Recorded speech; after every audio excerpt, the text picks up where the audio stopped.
السلام علیکم ورحمۃ اللہ وبرکاتہ۔ الحمد للہ رب العالمین، الصلاة والسلام علی رسولہ الکریم، اما بعد۔ آج اس انجمن میں میری تقریر کا عنوان ہے ناشکری گناہ عظیم۔ اللہ تعالیٰ سورۃ ابراہیم آیت نمبر 7 میں ارشاد فرماتا ہے وَإِذْ تَأَذَّنَ رَبُّكُمْ لَئِن شَكَرْتُمْ لَأَزِيدَنَّكُمْ وَلَئِن كَفَرْتُمْ إِنَّ عَذَابِي لَشَدِيدٌ۔ یاد کرو جب کہ تمہارے رب نے تم سب کو آگاہ کر دیا، اگر تم میری شکر گزاری کرو گے، اگر تم میرا شکر ادا کرو گے تو میں ضرور ضرور تمہاری نعمتوں میں اضافہ کروں گا، اور اگر تم میری ناشکری کرو گے، اگر تم میرے احسانات کی ناقدری کرو گے تو یہ بات یاد رکھو کہ میرا عذاب سخت ہے۔ اس آیت میں اللہ تعالیٰ نے ہم تمام کو شکر گزار بن کر جینے کی نصیحت فرمائی ہے اور ناشکری سے بچے رہنے کی تلقین کی گئی ہے۔ میری راہ حق کی ساتھیوں، اگر ہم جائزہ لیں تو ہم میں سے ہر شخص کو اللہ کی بے شمار نعمتیں حاصل ہے، اتنی نعمتیں حاصل ہے کہ ہم میں سے کوئی بھی اللہ کی نعمتوں کو شمار نہیں کر سکتا۔ وہ زندگی کی نعمت، وہ صحت کی نعمت، وہ تندرستی کی نعمت، وہ علم و فہم کی نعمت، وہ علم و عقل سلیم کی نعمت، اور سب سے بڑھ کر حق اور ہدایت کی نعمت۔ اللہ رب العالمین نے ہمیں اتنی نعمتوں سے نوازا ہے کہ حتیٰ کہ وہ انسان جو خود کو محروم سمجھے کہ میں بیمار ہوں، میں پریشان حال ہوں، میں غریب ہوں، اگر وہ صحیح سمت میں سوچے، صحیح نقطۂ نظر سے دیکھے تو اسے ضرور معلوم ہوگا کہ اللہ تعالیٰ نے اسے غربت کے باوجود بہت ساری نعمتوں سے نوازا ہے، تنگدستی کے باوجود بھی اللہ نے اسے بہت ساری نعمتیں دی ہے، پریشانیوں کے باوجود بھی اللہ نے اسے بہت ساری نعمتیں دی ہیں۔ واللہ نعمتیں اتنی ہیں کہ اگر ہمیں فکر سلیم نصیب ہو جائے، صحیح سمت میں ہم سوچنے لگے تو ہم میں سے ہر شخص یہ اقرار کرنے پر مجبور ہوگا کہ ہمارے رب نے ہمیں اتنی نعمتوں سے نوازا ہے کہ ہم اس کی نعمتوں کو شمار نہیں کر سکتے۔ اسی طرح شریعت کی تعلیم ہے، ہماری صبح احساس نعمت میں گزرے، ہماری شام احساس نعمت میں گزرے، ہمارا دن احساس نعمت میں گزرے، ہماری راتیں احساس نعمت میں گزرے، پر افسوس کے ساتھ کہنا پڑتا ہے کہ انسان ہمیشہ سے بڑا ناشکرا واقع ہوا ہے۔ ناشکری انسان کی شریعت میں ہے، ناشکری انسان کے مزاج میں ہے، ناشکری انسان کی طبیعت میں ہے۔ انسانوں کی اکثریت ہمیشہ سے بڑی ناشکری واقع ہوئی ہے۔ اللہ رب العالمین نے کہا وَإِن تَعُدُّوا نِعْمَتَ اللَّهِ لَا تُحْصُوهَا إِنَّ الْإِنسَانَ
کہ ناشکری شوہر کرتا ہے۔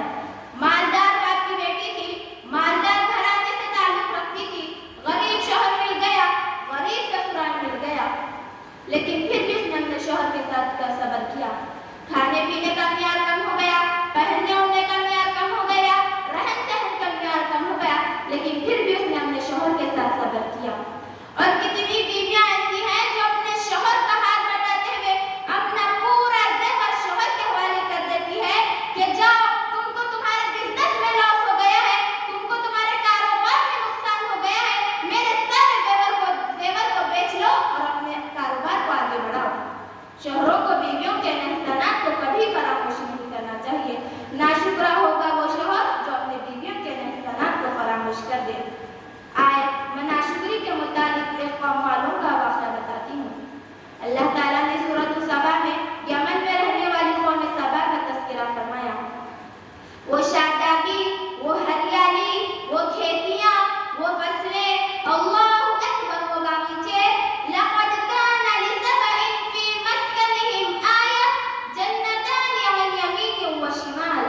قوم سبا کو اللہ نے ایسے باغیچے دے رکھے تھے کہ سڑک کے دونوں کناروں کسی بھی سڑک سے گزرو باغیچے ہی باغیچے تھے، پر ان لوگوں سے اللہ کے اس نعمت کی شکر گزاری نہ ہو سکی تو کیا ہوا؟ اللہ کی گرفت آئی، اللہ کی پکڑ آئی۔ اللہ تعالیٰ کہتا ہے فَأَرْسَلْنَا عَلَيْهِمْ سَيْلَ الْعَرِمِ، ہم نے ان لوگوں پر ایسا طوفان، ایسا سیلاب بھیجا جس سیلاب نے ان کے سارے باغیچوں، سارے فصلوں، ساری کھیتیوں کو تباہ اور برباد کر کے رکھ دیا۔ ناشکری کی، کیسی ناشکری کی؟ اللہ نے اسی سورۃ سبا میں فرمائی۔ وہ یمن سے شام کو بزنس کے لیے جاتے تھے۔ یمن سے شام تک کا راستہ اللہ نے ان کے لیے ایسا بنا دیا تھا کہ قدم قدم پر وقفے سے بسیاں آ رہی تھی، جس سے ان کے کھانے پینے کا مسئلہ حل ہے، لوٹنے کا بھی اندیشہ نہیں ہے، اس لیے کہ قدم قدم پر بسیاں آ رہی ہے۔ لیکن انہوں نے ناشکری کی اور کہنے لگے ربنا باعد بین اسفارنا، اے اللہ تو ہمارے اس سفر کو دور کر دے۔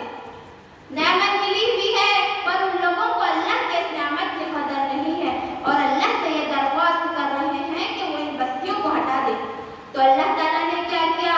اللہ تعالیٰ کہتا ہے فَجَعَلْنَاهُمْ أَحَادِيثَ، ہم نے ان لوگوں کو اس دنیا میں عبرت بنا کر چھوڑ دیا، کہانی بنا کر چھوڑ دیا۔ وَمَزَّقْنَاهُمْ كُلَّ مُمَزَّقٍ، اور ہم نے ان لوگوں کو پوری طرح تباہ اور برباد کر کے رکھ دیا، پوری طرح تہس نہس کر کے رکھ دیا۔ وہ شادابی گئی، وہ کھیتیاں گئی، وہ فصلیں گئی، اب جدھر دیکھو ادھر گھاس ہی گھاس ہے۔ میری پیاری بہنوں، یہ واقعے سبق دیتے ہیں کہ جب بھی کسی